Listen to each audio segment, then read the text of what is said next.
In fact, we are very ready for the election, very, very much ready for the election. Even if they call for ballot tomorrow, we are ready to go in for battle. We put in a lot of effort. Our flag bearer is finalizing the campaign polls. I mean, the few days left is just to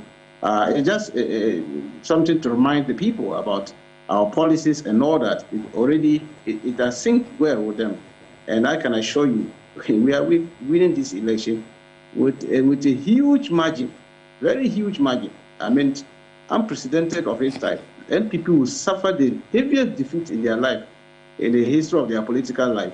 This election, I can assure you. So you disagree with Mr. Peter Menu, who is also talking about one-touch victory for Dr. Mahmoud Bawumia, as well as a majority in Parliament, no-hang Parliament issues from 2025.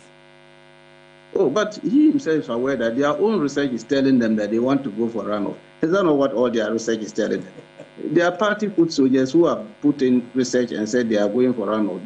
The latest one was from their Tescon gentleman known as Smart, Professor One Smart something. We'll go into the Smart Sapon polls, which suggests that so Dr. Mahmoud Bawumia is leading by 49.1%. Yes, we'll go into that later.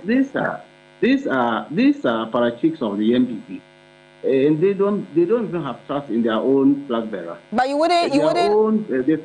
So that tells you that he cannot say they are winning one touch, because their own research is not even giving them that result. But I can tell you, we international posters, incredible international researchers, they came out with their research clearly putting your mama as a clear winner, going to have a one-touch victory and a clear majority in Parliament. This was not sponsored by the NDC. Dr. Computer, so I just wanted to get your preliminary thought. I'll come back to you, and I said we'll go into the polls, but just very briefly before I go to Reverend Dr. Emmanuel Ansah, you're claiming that Smart Sapon is in cahoots with the NPP. You wouldn't say that Musa Dankwa, who has been predicting a win for Mahama for all these months, is also in bed with the NDC? You wouldn't say that? Dankwa predicted a win for them in 2020. Dankwa continued to predict a win for Dr. Mahmoud Bawumia during their primary. He's done a lot of pollster work for them, the NPP. He has never done any work for the NDC. I mean, so this is his time. He's been an astute pollster. He has done his work, his research work that indicated that John Dramani Mahama is winning this election. And now they are having tea for that. I will come back to when we did it for them. So what I'm saying that we are ready. We are battle ready. We are winning this election, a one-touch victory, in fact, with a clear majority in Parliament. In fact, 2020, we should have been majority in Parliament. Doc, I'll have to come back to you with your thoughts. Yes, I want to come to you, Reverend Dr.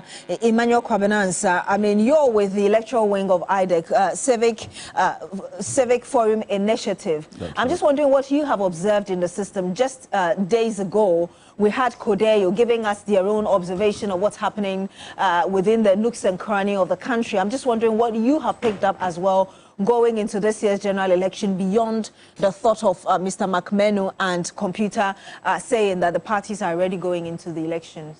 Well, thank you very much. With IDEC, our focus is on the systems. We do not get into some of these polls and these details. If we even do polls, we keep it behind the scenes. We do not come out openly to tell what we think is likely to happen. We are very concerned about the issues of electoral practices, whether EC, the relation between the EC and the parties, and the things that they are concerned about, whether they've been addressed. We are equally concerned about security. So we've had a meeting, for example, with the IGP just last week. Our team, together with other senior CSO officials, have met with the IGP. We are concerned about the relationship between the parties as a way of building trust. And that's why, for example, this coming Thursday, we are together with the Peace Council, we're coming together to sign the Peace Pact under the auspices of the international community and the Peace Council. We're working together. This is not the first time we're doing this. Indeed. Yeah, we've done this before since 2012. And this will be the fourth time we're doing this sort of Peace Pact. So we look at the environment of the election. And there are a few things we are addressing. Apart from the security side, the electoral practice side, there's also the media side.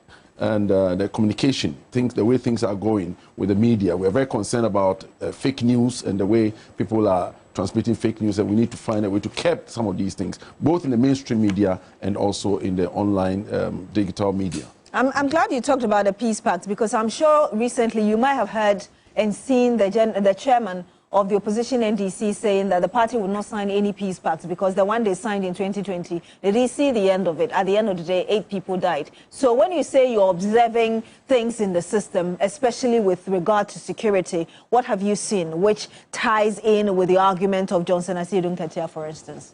Well, as people who seek to converge parties and opinions in society, we have come far since those statements were made by the chairman, respectfully. We have, at least as I speak now, I can confirm that I have with me here my invitation card for the event on Thursday, which confirms that they have committed to the Peace Pact. So those things were issues that were raised, many of which have been addressed and continue to be addressed. Some are medium term, some are very long term. And obviously, we can address all those medium and long term issues. But there's enough. Are you able to give us some specifics? Well, there was concern about the Ayawaso election that happened and the conditions that the government has set and the things that the committee had said, short group had said they should put in place. There were concerns about Techiman. There were concerns about the EC, and they also wanted witnesses, such as the president, the chief justice, the IGP, and others are witnesses. And all these things, some have been met, some have not been fully met. But I think we've reached a point where there's consensus. You've reached a point where there's consensus. Mr. McMahon, would you agree with what he's saying, especially when we've had other stakeholders also raising concerns about the kind of relationship political parties? And he also highlighted that a bit, relationship you have with the stakeholders, including the police and the Electoral Commission, for instance. Well, we have always held the view that elections, politics must be conducted with decorum, civility, and peace. So we do not see anything wrong with going to sign a peace accord that will bring peace into our environment and into the conduct of the elections.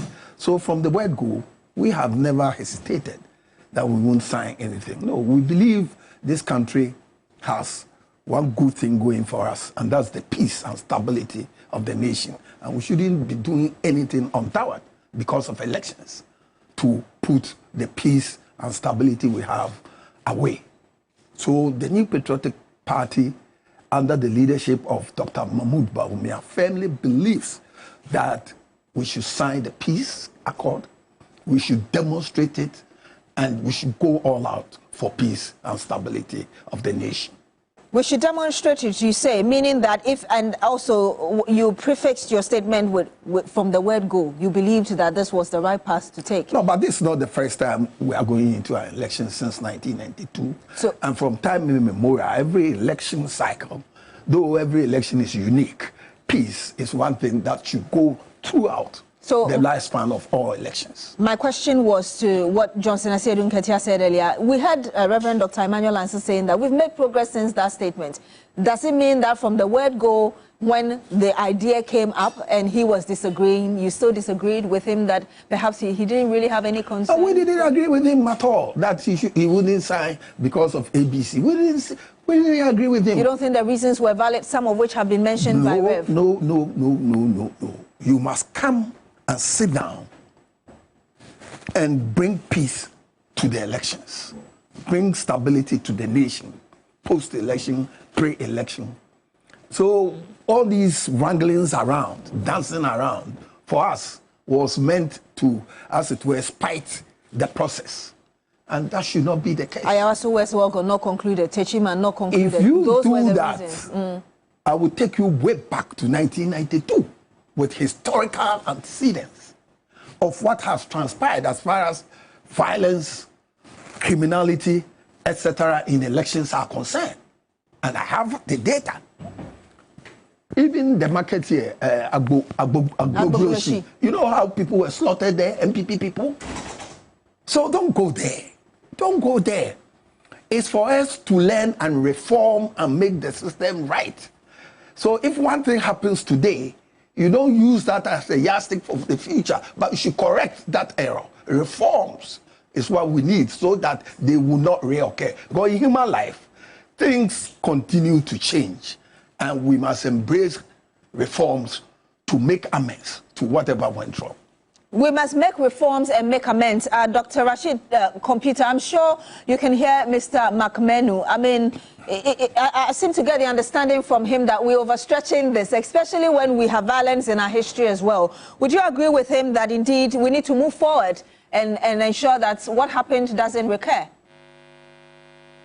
I'm surprised at my venerable former chairman would justify what happened at Ayawaso and Techimasa. Do you think he was justifying it? Sorry to interrupt you. He's making the work of Peace Council very difficult with the stand that they are taking.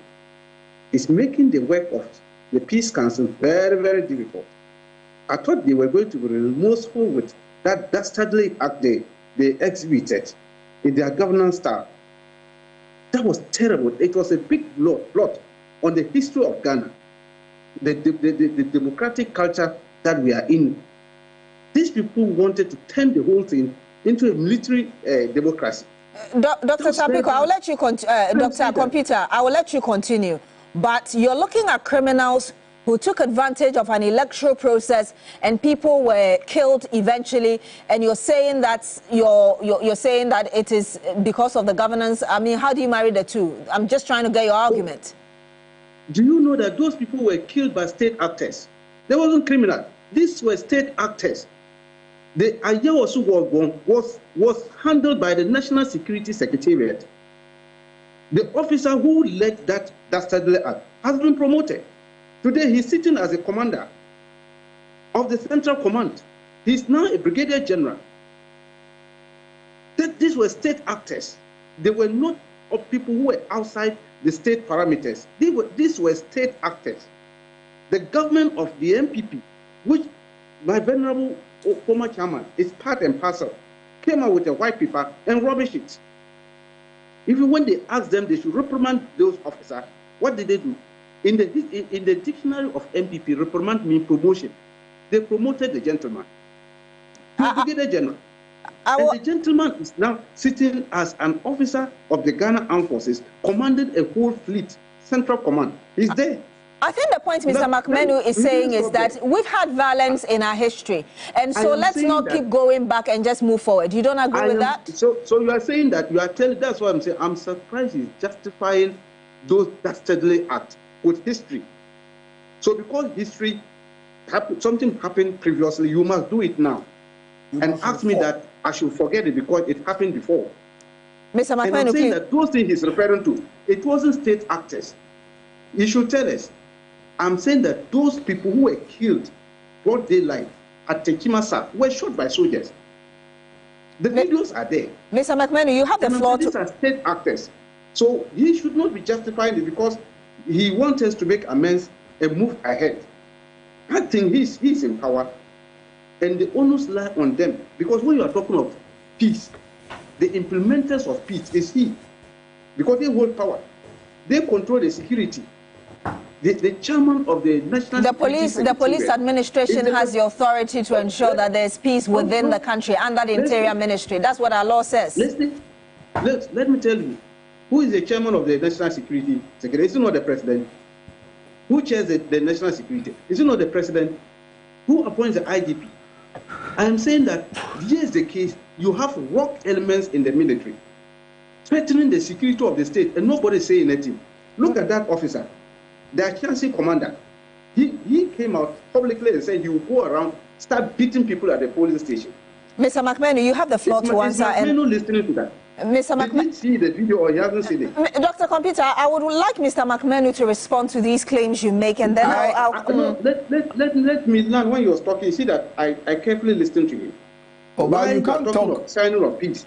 And he said he has no problem in going to sign because, yes, why will they have problem in signing? Because they are the people who are unleashing the violence on the... But I'm sure you listened to his arguments, the reason he felt it was necessary for us to sign the peace pact. But Mr. McMenu, you have the floor to answer, please. Well, he has got it all wrong. What I am saying is that as a people, as a nation, we need to reform our systems when they go wrong. Otherwise, what's the point? And if elections in 2020 had gone wrong in some places, and if you look at it, they happened particularly at the collation centers. So what is wrong with the collation centers? We must look at it and reform it to suit modern day collation. And nobody is condoning the death of human beings at all. So please, what we are saying is that let's look at what caused the death, reform the system such that it will not reoccur.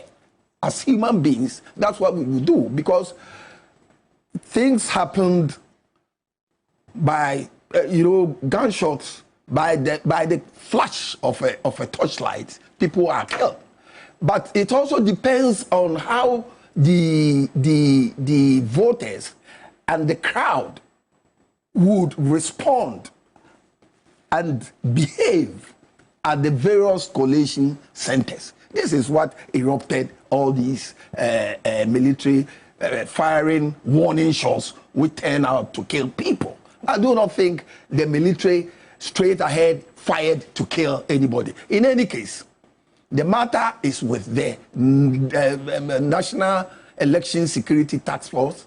An investigation is being done to apprehend the perpetrators. If they are apprehended, the courts of law are there to deal with them. But I am saying that we should look at the root causes and make reforms in the electoral system such that these things do not reoccur in 2024.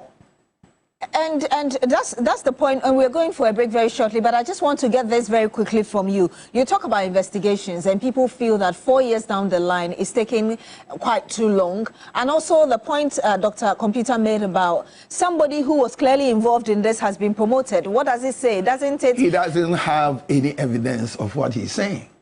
It is hearsay that he's saying. It is absolutely not correct that he was actually involved and has been promoted. It's absolutely not true.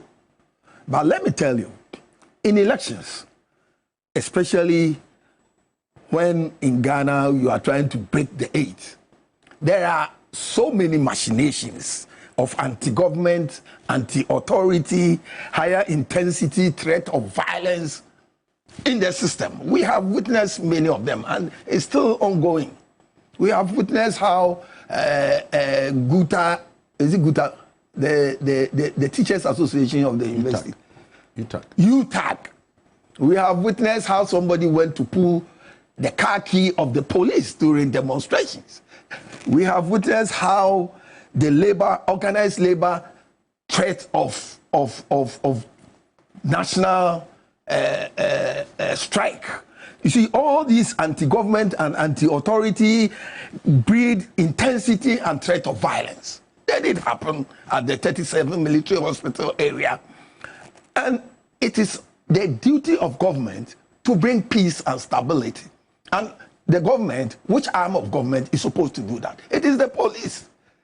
It is the security. So if they are bringing peace, I have been to Techiman to see what really happened at the collation center. And the description was that if this is the room, people had searched because there is a radio station telling them that MPP is stealing the election at the collation center, so they should search and go and prevent. I mean, how can you do that? There is a returning officer and his assistant and the police there. So if you go from your house and the police try to ward you away and you start throwing stones at the police, and they tried to fire warning shots, which they did not mean to harm anybody. Unfortunately, and you never know what will happen in these circumstances, in such a chaotic situation. People died. They have apologized. The family have met the MPP candidate. They have sat and looked at it such that it will not reoccur, that the media will not feed the public with fake disinformation, that people are stealing results at the collation center, so they should mass up there. What are you going to do there? Peter McMenu, he is the Director of Electoral Affairs of the Baumia campaign team. You're still here on agenda. I also do have via video call Dr. Rashid Tanko Computer. He's Deputy Director of IT and Elections with the opposition NDC, as well as Reverend Dr. Emmanuel Kwabena Asante, looking at issues ahead of the 2024 general election. Stay with us. When we come back, we'll try and find some solutions going into the polls.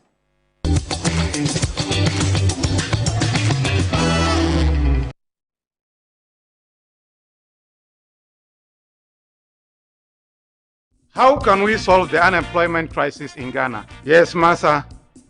By using formula 133. Can you expatiate? Say, this simply means 1 job, 3 shifts, 3 people. That is the Mahama 24-hour economy policy. Under this policy, businesses will be given tax incentives, cheaper electricity, financial support, and security support services to encourage them to work 24/7 by adopting 3 work shifts of 8 hours each. This will triple job opportunities in the country. This policy will boost production, increase productivity, and generate well-paying jobs in all participating businesses and public organizations. Excellent. The 24-hour policy will be a game changer. Vote for change. Vote for John Mahama and the NDC. I'm a Ghanaian and I love luxury accredited faith and I love democracy. December 7th, Ghana is voting. Only peace. Peace, I give it to you all. I love Ghana. Peaceful election before, during, and after. One Ghana. Peace. Peace to everybody. One Ghana. Ghana. This message brought to you from the luxury accredited faith.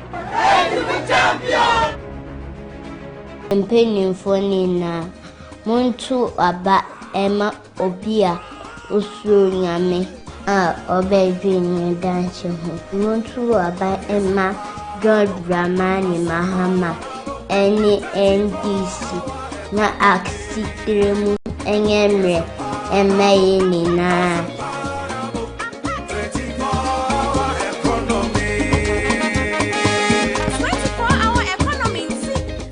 Vote for change. Vote for John Mahama and the NDC. And you're still here on Agenda on TV3. My name is Beatrice Edu. We're talking about the issues that are coming up or that are already in the system.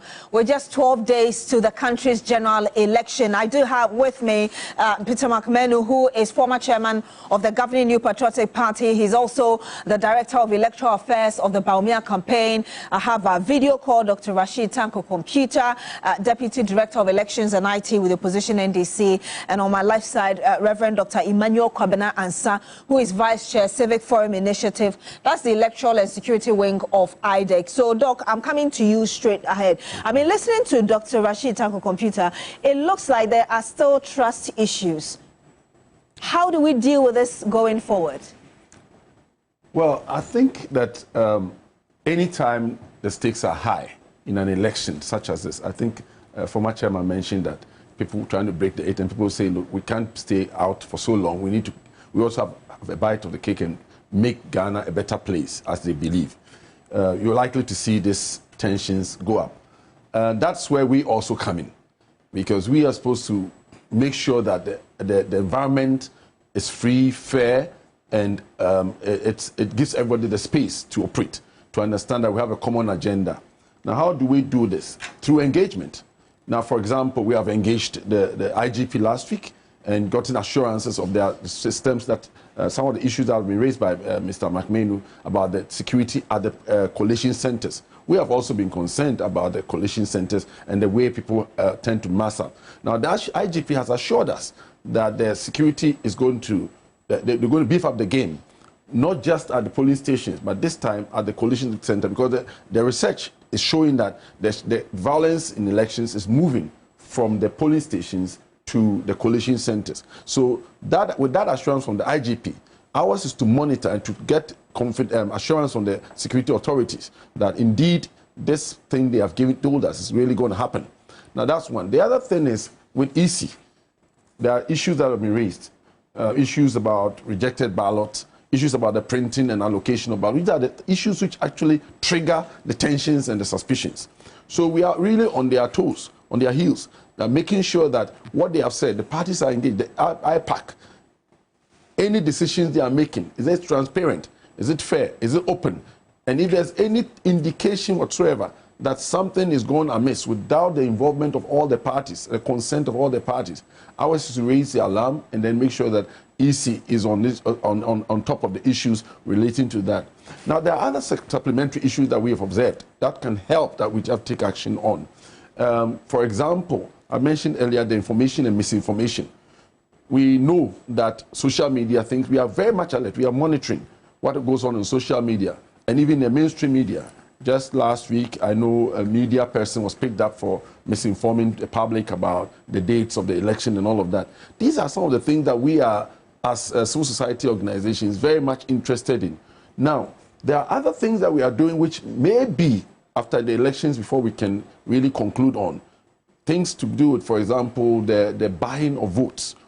Things that we may not be able to actually draw strong conclusions now. Well, Kodeo has, in that survey I referred to earlier, Kodeo said that there was evidence that both parties were giving food and cash to those who were coming to their events. That's right. So the conclusion of that is what I'm saying maybe may only be felt after the election. But at this stage, we don't have the full case because on election day, we anticipate that things like that may happen as well to add to the story. So that it's not only just about this election.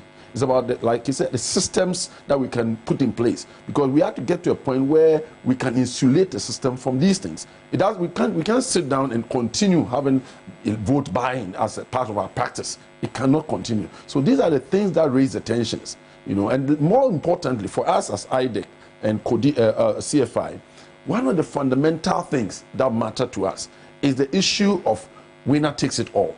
We have said this over and over and over since 2008. But is it not late to discuss winner takes it? Yeah, in the long term, no, not for this election. In the long term, we believe that at the end of this, by the close of this election, we must get back to the drawing board on this thing. Because that is part of the reason why the tensions are very high when we get to elections. And I'm coming to you, Mr. McMeno, and I'll talk about the transparency or the mistrust, quote-unquote, issue. But I just want to pick on one thing that Reverend Emmanuel Ansah said, which has to do with the disinformation, misinformation, which you even mentioned earlier. Because 3 days ago, there was a video that emerged from Ashanti region, the stronghold of the MPP, a journalist on Wuntumi TV. And Wuntumi belongs to the chairman of the MPP in the Ashanti region, and the kind of things he said, I don't know whether you've heard it, where he said that if you want to vote in this year's election, you have to vote on the 7th for Baumia, then you'll be allowed to vote subsequent days for the other candidates. I don't know whether you've seen that video and really whether it's something that the governing MPP is concerned about, in as much as education, quote-unquote, is left to the NCC and, of course, the Electoral Commission. Of course, you also have responsibility as well. Well, I haven't seen the tape, but I've read the story. And I've read a statement from the Electoral Commission setting out the dates and time for the elections. And I think that they should drum it through various outlets, like your good self, to enable the voting public know that this amounts to disinformation. I do not know the laws on disinformation, but it's a clear-cut case of disinformation, which I abhor. I recall that when you were setting up your election center in August 23rd or so, I spoke about disinformation and misinformation in elections and how you should use your outlets to prevent people from doing so. And when I say your outlets, I meant all media outlets, including Wuntumi. So it's not the right thing and it must be condemned. And I'm happy that the Electoral Commission has come out boldly to give a clear statement on the date and times for the election. So you must be satisfied that the police eventually went for this gentleman. Oh, of course. So that's why I'm saying that I don't know the disinformation laws and how it affects. Maybe it's caution, maybe it's trial. I don't know. And I will come to you, Dr. Rashid Computer, very shortly, but I just want to ask you this question before I go to Dr. Computer. Listening to Dr. Computer earlier and the kind of things he said, you must be concerned that there doesn't seem to have still been, we don't seem to have resolved the issue of quote-unquote transparency and mistrust between especially the opposition NDC and the Electoral Commission or other stakeholders. You see, when it goes well for the NDC, they trust the Electoral Commission. Recently, there is this lady at Amenfi Central who the court placed an injunction from contesting the parliamentary elections in Amenfi Central. The injunction was on until another court lifted it or vacated it. But you ask yourself, the Electoral Commission does not have an open-ended nomination period. So by the time the court vacated the injunction, the nomination period had elapsed. So they shouldn't have accepted her nomination. They shouldn't. We went to IPAC. They accepted it and lifted it. That the court has, if the court has lifted it and your nomination date is passed, why should you go back and give her an opportunity? Because I am aware that there are other political parties who submitted nomination forms but were disqualified. If they go and make it right, are you going to open the nominations for them again? So she doesn't qualify, but they did it for NDC. Now they are happy. Then they will say they so they are playing ostriches. Oh, that is their game. That is their game. They complained vigorously that the MPP has been transferring votes here and there. Our checks at Malaysia South indicated that under the sponsorship of the NDC, they had transferred over 1,000 votes, and the matter went to court for the court to decide that they should go back. And the court was even lenient that they should go back to where they registered from. Why are they doing that? Then they will tell the public that MPP is transferring votes. MPPs. So everything they are saying, then they are doing it surreptitiously. Dr. Computer, Mr. McMenu says the NDC is being hypocritical. When it goes well, you smile and the system works. When it doesn't, then you accuse everybody of being in the wrong. Let me tell you straightforward. Look, I wanted him to, when he said we didn't have evidence, the gentleman was indicted by Justice Emil Short Commission. That went into a Yawasu West Wogo issue. Didn't he read the report? Or you, the Beatrice, haven't you read the report? Go ahead with your point. He was indicted. And in the report, they said he should be reprimanded. The report is there. It's a public document. I think that Mr. McMahon was not in Ghana or what. When they came out with the report, these are venerable judges. He has ever been a judge before. Commissioner of Shrat, a retired court, International Court of Justice, a member. He came out with a report, and in that report, he indicted the officer we are talking of, and asked that he should be reprimanded. And he's telling us that there was no evidence. Nobody has anything about him. You people promoted the gentleman and made him a commander now. He's sitting in a Central Command as an Army Commander for Central Command. He's there. So let's not talk about it. I am saying that the utterances of Mr. McMahon is going to make the work of National Peace Council, IDEC, the officer there, he's going to make your work very, very difficult. Have you seen how he described the shooting in Teshima South? Have you seen how the rendition he gave to the Teshima South issue? They don't feel remorseful. They don't care. And I'm not surprised. Look, there's a gentleman, Lieutenant Colonel Kujo. I'm told he's the commander of the Achiasi Training School. Did you see his video? What he told Ghanaians? That this coming election, he's going out to beat people around. And he's asking people when they vote, they should go and sleep and come back in the evening to see their results. You think that the police administration will allow that to happen? I'm sure you've been following the recent press conferences by the Inspector General of Police. Look, Beatrice, I'm telling you, have you heard anything coming from National Peace Council calling that gentleman to order? Does it mean that you don't believe the assurances being given by the Dr. George Akufo-Dampare, the IGP? You don't believe what he said? Well, I'm telling you, this is a military officer. You are talking of police. This is a military officer.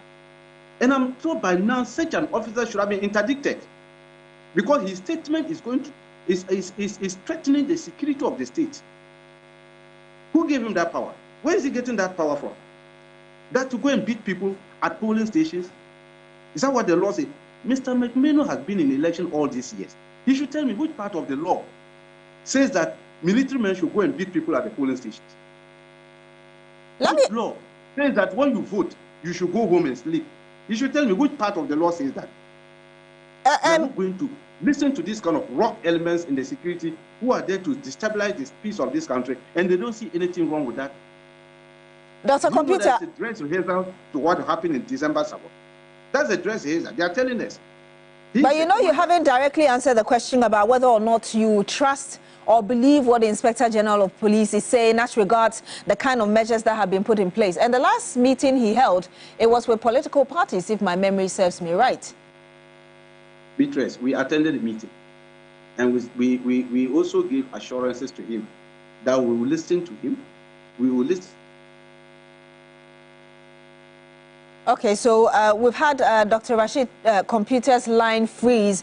Hopefully the line gets better. But let me come to you very briefly, Dr. Emmanuel Ansarili, about some of the issues going into, okay, Dr. Rashid Computer is back with us. Doc, yes, can you please conclude on your thoughts and then we can move on? Yes, I'm saying that, yes, lawful orders coming from the police, we would comply with it. Look, elections, as Mr. McMahon, he knows it very well. We will have peaceful elections if state actors comply with the rules governing the elections. That is the only problem.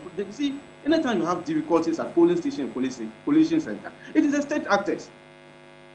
Because you have an overzealous security officer who just want to save the interests of the government on the day and misbehaving. All this shooting that is because they just wanted to snatch the seats.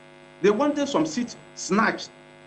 So they misbehave and shot people indiscriminately. Let me ask for your this time, fast forward, we are saying that we are respecters of the law. The chief administrator of the security of internal affairs is the IGP. We've listened to him. The military have no business at polling stations and collation centers.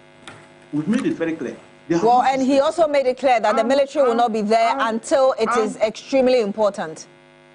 What makes it extremely important? Why we are going to vote, elect our leaders, and that one we must draw targets. Why should we draw targets? On what basis? Why? I want you to land, and then I'll take the final word of both Dr. Emmanuel. That we want the police to take absolute control of the internal security of the electoral process. And I'm saying that rock elements like the officer who say he will beat people, let him come and beat people and we'll see. Okay, thank you very much, Dr. Rashid Tanko Computer. Let me get your final word, Reverend Dr. Emmanuel Asa. Yeah, thank you. There's something we should have mentioned, which we haven't talked about, which has to do with the security element of the vigilante groups, which we signed, and the government even passed the law, and yet we see it's emerging again, and the police are doing their best. I see that in Kumasi, they did something to quell a movement that was coming up, and we've seen a few videos around. We are very much concerned about that, and it should not cause us much anxiety, but it's something that attention has to be paid to, because definitely I have confidence. We have confidence in IDEC. We have confidence in the IGP in terms of his structure, not he as a person, but the institution that he leads and the way they've gone about many of these issues. And I pray that all Ghanaians will all equally have that kind of confidence. And again, talking about the role of military in this whole process, in this electoral process, the principal person, chair of the National Election Security Committee, is the IGP. And I wish that all stakeholders, as much as possible, much as there may be things that seem a bit deviant, maybe coming from one military person or the other, let us focus on what the IGP and his team are saying. Now, in that regard, I want to say if you can wrap up for us. I want to say that three things matter: the provocation, the threats, and then also the training of the security personnel. These three things come together to avoid the kind of situation that our friend Doctor is concerned about. Thank you. Mr. McMenu, if you would want to respond very briefly to him and your final word, and we'll wrap up. I still believe that as a society, as a people, reforms are necessary in our life. And what Dr. Computer is saying, I recall very well that in the early part of our democracy, our fourth Republican democracy, there used to be a law, I think it's PNDC law 119 or so, which gave the district chief executives, as chairman of the district security task force, the ability to oversee all manner of security issues, including election day security issues. So a DCE will go around armed with police or whatever to various polling stations under the banner of that PNDC law and misbehave. So it was out of reforms that we took this power under President Kufuor, that this PNDC law, I think it's 119, which gave authority to the district chief executives as head of security to go to various election centers, to give that power over to the police. So reforms are necessary to bring about humane and civil changes in our life. That's what I'm saying. And that's what he's saying about death. In the same vein, at Abobloshi, some MPP people were killed. But it's for us to look at how these things occur, take the necessary steps, reforms, make new laws that will prohibit them from happening. And that's how societies grow and develop. And your expectations in your final word? My expectation is just like my beginning, that one-touch victory for Dr. Mahmoud Bawumia with majority of seats in Parliament for the New Patriotic Party. So you're not even concerned about the Musa Dankwa polls that predict Mahama? But he was saying, I wish he mentioned the name of Smart Sapon. No, he said, oh, apart from Musa Dankwa, there are other international institutions. That is not correct. I'm telling you that Fitch, which they have been quoting, Fitch has never done any polls in Ghana. Fitch rather will say they are quoting from Musa Dankwa. They will say source, Musa Dankwa. If they don't know, I'm telling them I subscribe to Fitch. And they invite me on their Zoom for any major issues. So I know Fitch. Fitch hasn't come to Ghana to undertake any polls or research. They will write it, and under it they will say source, Musa Dankwa. And you want me to believe that Musa Dankwa is credible? He's not credible. He's also from the pocket of the NDC. We'll have to end it here. Thank you very much. And that was Peter McMenu. He's former chairman of the governing New Patriotic Party. Doc, we'll have to wrap up now. I thought you had given us your final word. We'll have to wrap up now. You have to take my last words to as well. I have to give my last words clearly. Because whatever is going on there, we are also prepared. And I'm telling you that he is talking of international organization. You know what the EIS polls that the Economic Institute of London, UK, they came out with a credible poll, and that gave John Mahama clear read. So this is not a matter. We'll have to end it here. Thank you very much, Dr. Rashid Tanko Computer. He is Deputy Director of Elections and IT with the opposition NDC. And of course, we've also had with us Reverend Dr. Emmanuel Kwabenansa, Vice Chair, Civic Forum Initiative. That's the electoral and security wing of the Institute of Democratic Governance, IDEC. Thank you so much, gentlemen, for joining us on Agenda. That's it for Agenda. My name is Beatrice Chisedu. Thank you very much for joining us today. Have a good evening. Join us again next week.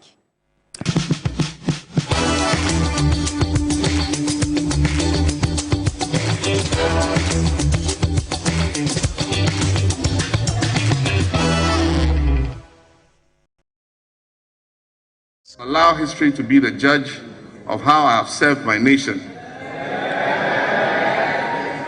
How well I have done my part in running my lap of that relay. What that verdict will ultimately be, I cannot say. I can only say that I have done my best, giving my all. In almost 8 years, what is the verdict of this proclamation? One day on television, I will kneel down and say, Mahama, I am sorry. And someone may kafan who say, angel. Say one day, Mahama was an angel. Mahama Kafra. Maybe you this in you, but I stand for the truth. Mahama, sorry. Oh, I'll take this opportunity to apologize to the former president. I mean, His Excellency John Mahama. And yesterday, I was bold to apologize to President Mahama because he's a fine gentleman. Corruption, Nanaba Wire times 10. Mahama, this year, the Facha Ghana for the Facha and the Facha. The 5 years so up at your mama chop, but no physical. Maybe the Japan chop. My body baby, the mama, my body baby. Missing someone make a kafa Mahama who that time you piece of Mahama you from forward you say, not Mahama angel.